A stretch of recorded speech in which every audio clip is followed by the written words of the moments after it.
Boire un verre d'alcool ou fumer du cannabis pour se détendre avant une réunion, prendre de la cocaïne pour être plus performant, des gestes au bureau qui ne sont plus réservés à quelques rares catégories professionnelles et qui se sont généralisés ces dernières années. On peut trouver ça chez les enseignants, chez des traders, chez des artistes.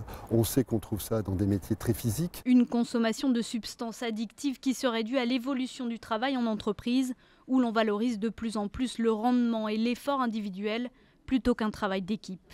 Le collègue qui avant était un collègue sur lequel on pouvait s'appuyer, avec lequel on pouvait être solidaire, devient maintenant un concurrent. Il faut avoir une meilleure note que lui pour avoir une meilleure prime.